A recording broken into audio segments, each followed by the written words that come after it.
Sambutan yang kedua yang kali ini akan disampaikan oleh pimpinan Yayasan Tahfiz Nur Hasanah. Beliau juga selaku Sohibul Bayu. Kepada Ibu Ustazah Hajar Muslihatun, waktu dan tempat kami persilakan. Bismillahirrahmanirrahim. Assalamualaikum warahmatullahi wabarakatuh.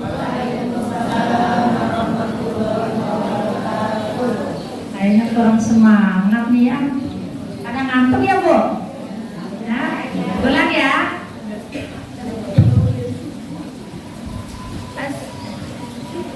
Assalamualaikum warahmatullahi wabarakatuh.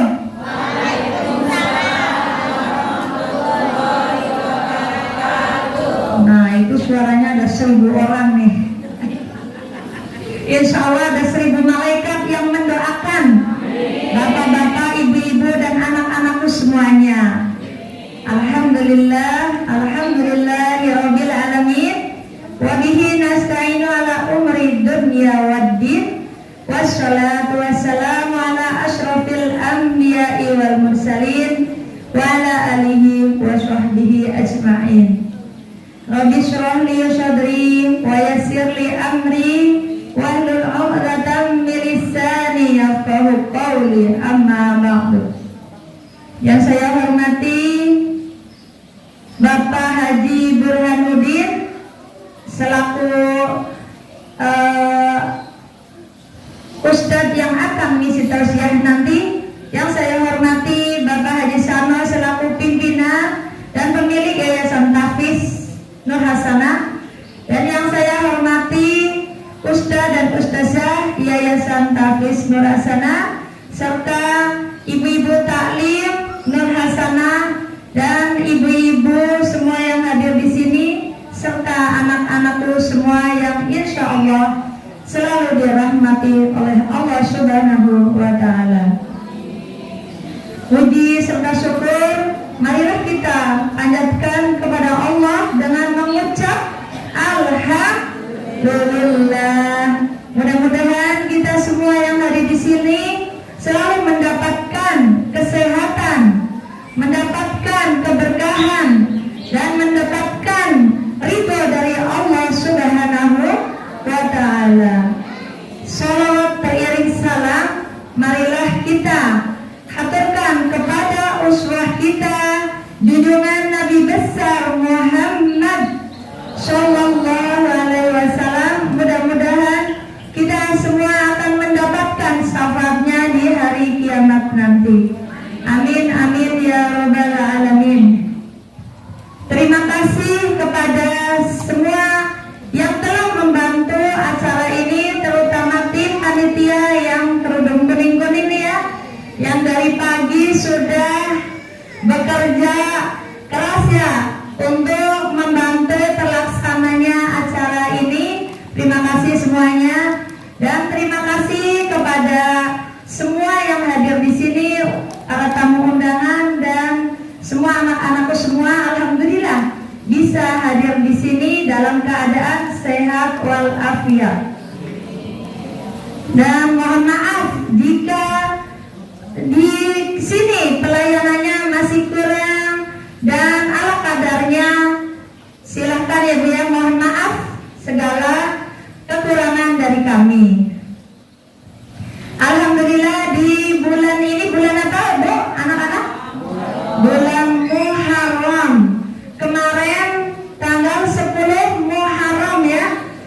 Tanggal 10 Muharram itu banyak terjadi kisah-kisah dulu di zamannya Rasulullah ya. Di zaman Nabi banyak terjadi kisah-kisah di zaman Nabi dan Rasul. Bulan Muharram termasuk 4 dari bulan yang disucikan atau yang dimuliakan. Mohon ya Ustadz ya, ngisi sebentar. Apa aja Bu? Anak-anak hafal nggak? 4 bulan yang disucikan atau dimuliakan. Pertama Dzulqa'dah, terus Dzulhijjah, Muharram, dan satu lagi terpisah, yaitu di bulan Rajab. Alhamdulillah kita memasuki di bulan Muharram. Selamat tahun baru Hijriah 1445 Hijriah. Mudah-mudahan di tahun baru ini semua ibadah kita selalu diperbaharui, ya. Amal ibadah kita selalu diperbaharui untuk lebih baik lagi.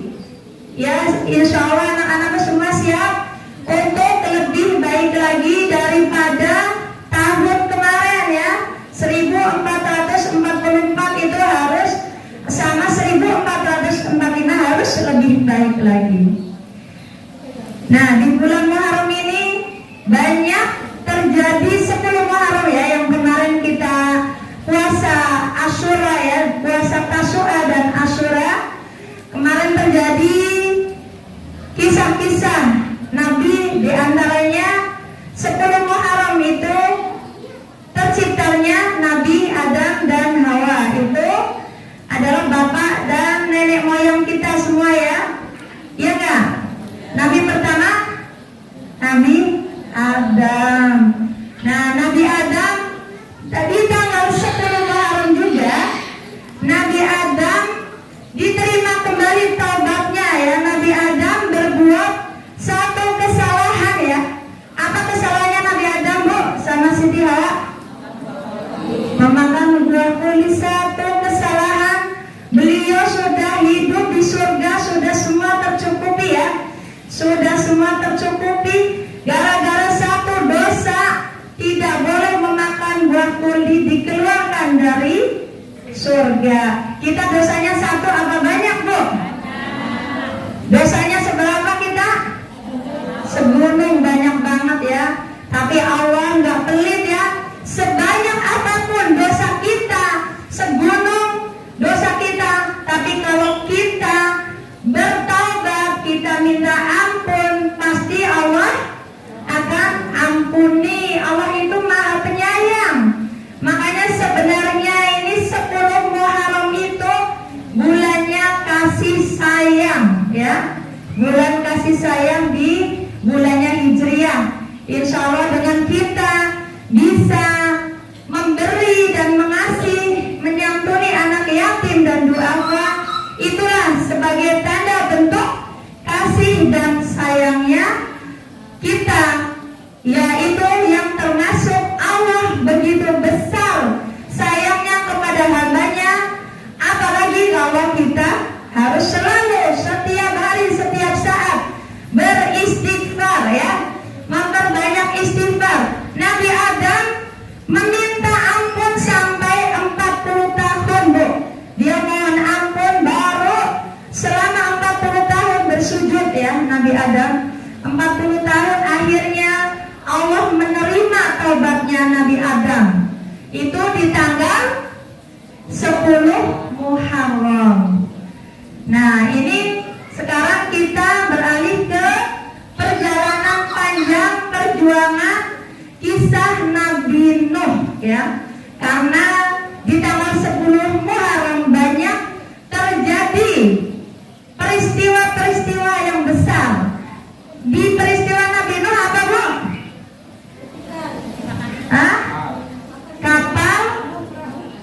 Itu ada apa, Bu? Coba yang sejarah Islam. Apa? Banjir, terus peristiwa banjir bandang, ya. Peristiwa Nabi Nuh itu sebagai pembelajaran dan motivasi, ya. Motivasi buat kita semua. Nabi Nuh 950 tahun hidupnya, Bu.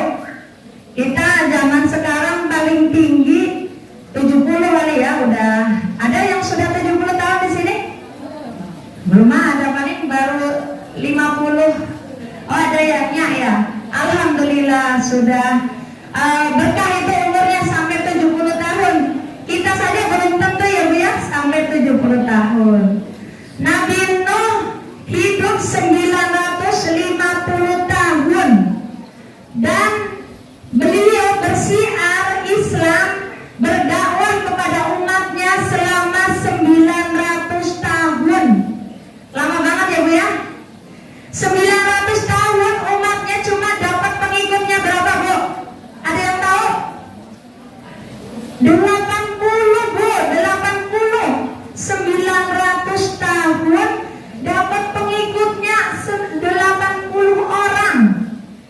Allah, kalau kita udah capek banget kali ya Bu ya, 10 tahun dapat auto. Ya, kita ngaji nih 10 tahun dakwah ke sana ke sini dapat 1 jamaah. Astagfirullah, itulah perjuangannya Nabi Nuh. Makanya Nabi Nuh juga dijulukin ulul azmi ya, karena kesabaran yang luar biasa, perjuangan yang panjang sampai 900 tahun berdakwah, jamaahnya cuma dapat 80 ya. Itu saking bandel-bandelnya tuh umatnya Nabi Nuh. Kalau dikasih ceramah sama Nabi Nuh nggak pernah didengerin Bu, malah dihina tuh Nabi Nuh.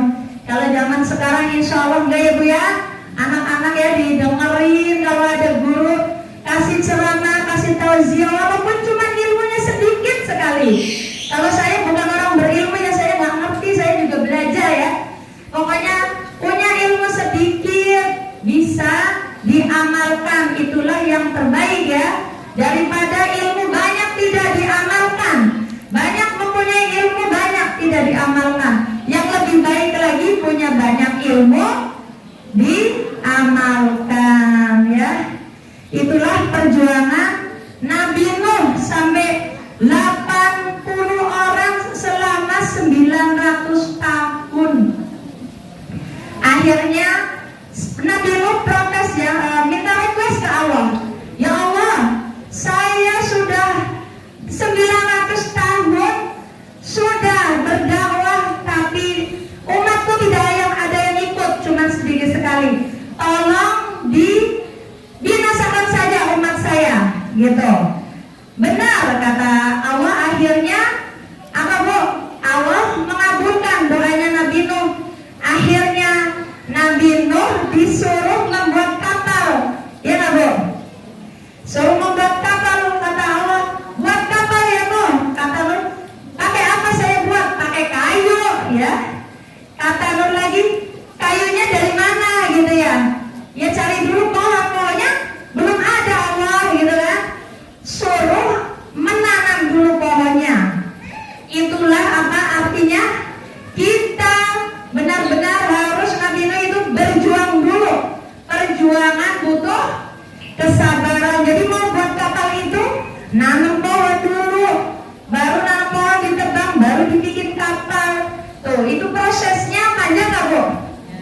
Panjang sekali. Orang mau sukses nggak ujuk-ujuk Bu, nggak simsalabim jadi sukses, nggak ada Bu. Tadi seperti yang beliau suami saya sampaikan tadi, proses ya, sukses nggak langsung instan, tapi pakai proses ya. Kita bersusah-susah dulu, baru bersenang-senang dalam kebaikan ya. Kita nggak jadi ujuk-ujuk begini Bu. Saya dulu ngontrak 3 petak berapa Bu? 3 petak itu sedih banget, tapi alhamdulillah kita dengan perjuangan, dengan kesabaran, dengan penuh rasa bersyukur, alhamdulillah semua itu atas izinnya Allah, bukan semata-mata hasil kerja saya sama suami, enggak. Tapi Allah yang punya izin, Allah kasih karunia ke kita, dikasih rezeki yang seperti sekarang ini. Itu bagi saya dan suami merupakan karunia yang begitu besar ya, merupakan rasa syukur yang tidak bisa dengan kata-kata. Itu rasa syukur sekali, alhamdulillah bisa seperti ini. Jadi perjuangan yang sangat panjang agar bisa proses dengan kesuksesan. Insya Allah ibu-ibu semua yang apalagi yang sudah gak punya suami ya, yang masih punya anak kecil-kecil harus berjuang Bu. Insya Allah dengan perjuangan ibu, dengan kesabaran ibu, insya Allah nanti akan bisa menjadikan anak-anak yang luar biasa, anak-anak yang soleh dan solehah. Ibu siap ya Bu ya, menjadi keluarga yang sekarang ibaratnya hidup sendiri tanpa suami. Insya Allah nanti akan bisa menjadi penguat anak-anak, akan bisa menjadikan anak-anak berhasil selama dunia dan akhirat. Lanjut lagi di kisahnya Nabi Nuh ya, ada buat motivasi termotivasi dengan perjuangan itu, kita perlu sekali, butuh sekali kesabaran. Kesabaran itu tidak ada batasnya ya. Akhirnya Nabi Nuh membuat kapal ya, membuat kapal di tengah-tengah kampung nih. Ini kampungnya Nabi Nuh yang umatnya pada bandel-bandel banget ya, pada kafir semua ya. Cuman sedikit sekali yang mengikuti Nabi Nuh kaumnya. Akhirnya membuat kapal itu bukannya di ini, tapi malah diolok-olok, dikatakan si Nuh udah gila kali ya gitu kata kaumnya. Si Nuh udah salah kali ya, bikin kapal kok di tengah-tengah kampung, mau ngapain gitu kan.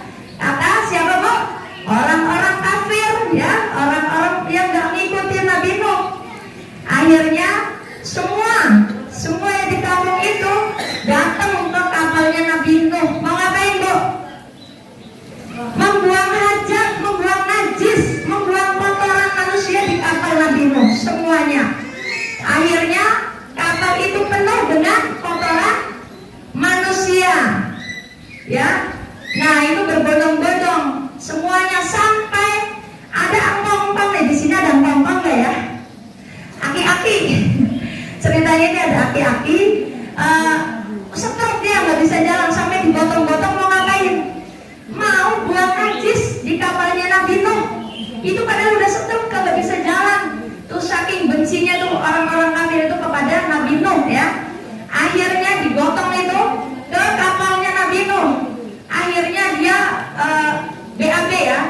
Habis itu keplesetlah dia di tempat itu, di jurangnya tempat najis itu di kapal. Habis kepleset bangun, apa bu? Allah kasih mujizat apa? Empong-empong itu, aki-aki itu bisa bangun, bisa seger lagi, bisa sehat lagi. Yang tadinya nggak bisa jalan, pulang dengan gagah berani. Akhirnya penduduk kafir itu pada heran, kenapa? Kok kamu bisa? Kamu tadi kan sakit stroke, sekarang bisa. Saya sudah sembuh, di mana? Berobat di mana kamu? Gitu kan? Sama tetangga-tetangganya ya di kampung itu gitu. Saya berobat di kapalnya Nabi Nuh katanya. Saya kepleset sama najis-najis itu. Akhirnya semua orang kampung yang punya sakit ke situ, ada yang bawa seember tuh kotoran ya, ada yang bawa 3 ember mungkin, ada yang bawa sekarung ya. Kotoran najis itu dibawa buat penyembuhan yang pada sakit. Akhirnya apa? Yang tadinya kapal itu penuh dengan kotoran manusia, bersih lagi bu. Itu karena apa bu? Kesabaran Nabi Nuh. Udah dicaci maki, diam aja tuh Nabi Nuh. Udah berdakwah 900 tahun. Ibu mau gak 900 tahun dakwah gak ada pengikutnya? Jangan sekarang nggak mau ya. Udah ngambek. Orang dibilangin sedikit aja udah kadang suka ngambek gitu ya. Nggak boleh ya. Itu yang wajib kita contoh ya, kesabaran, perjuangan yang luar biasa yang dialami oleh Nabi Nuh. Akhirnya kapal sudah bersih semua ya bu. Dengar ya? Dengar bu? Udah bersih semua dari kotoran. Terus Allah menyuruh lagi, Nuh gitu, silahkan bawa semua manusia yang beriman. Yang beriman cuma berapa tadi bu? 80. 900 tahun dapat 80. Akhirnya 80 orang dimasukin ke kapal. Dan bawa sepasang dari hewan-hewan itu ya, berpasang-pasangan, ditaruh di kapal semuanya. Itu dikumpulkan di kapal itu bersama orang-orang beriman. Akhirnya Nabi Nuh mengecek ya semuanya ya. Leader yang baik, pemimpin yang baik itu harus mengecek apakah anak buahnya sudah ada semua atau belum, udah benar semua atau belum, di cross check ya. Ternyata ada satu yang nggak ada, anaknya sendiri. Siapa namanya anaknya Nabi Nuh? Kan'an. Kalau ibu Nuh siapa? Bapaknya Nabi Nuh. Ibu Nuh. Ibu Nuh ya. Istrinya Nabi Nuh juga nggak ikut ya, nggak ikut. Sama Kan'an nggak ada. Akhirnya dicarilah sama ayahnya. Beliau Kan'an dicari semua, disuruh naik ke kapal, tapi tidak mau mengikuti. Makanya sekarang nih ya, kadang sekarang ibunya rajin, bapaknya rajin ibadahnya, tapi anaknya kemana-mana, keleleran kemana-mana, iya nggak Bu?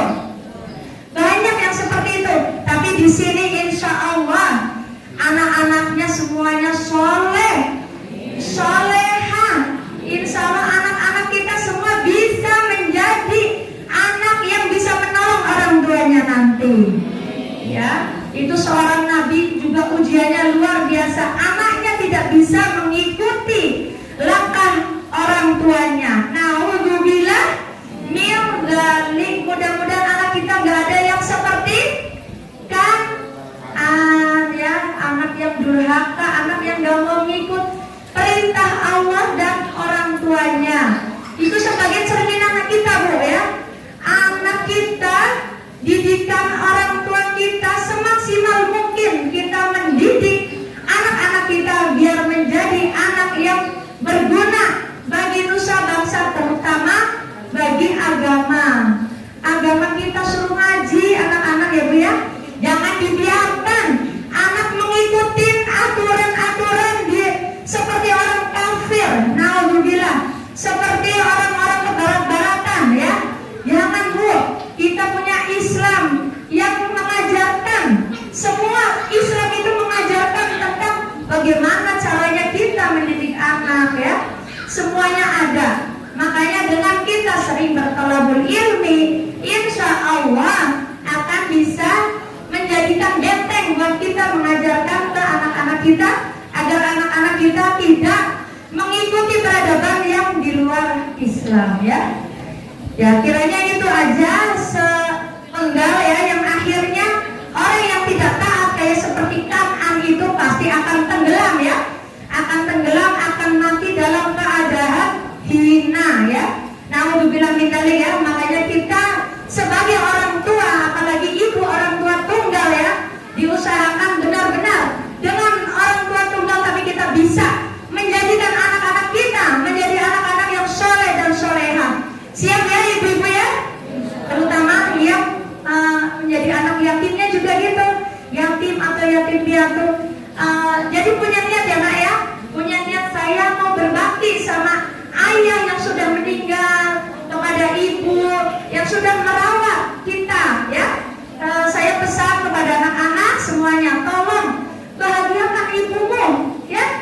Cuma tinggal orang tua satu, doakan setiap hari, setiap saat, setiap habis sholat minimal baca Al-Fatihah buat bapaknya yang sudah meninggal. Itu pasti langsung sampai. Nanti apabila ibu juga sudah meninggal, bapak ibu didoakan setiap habis sholat minimal, dan kita bersedekah diniatkan buat orang tua kita.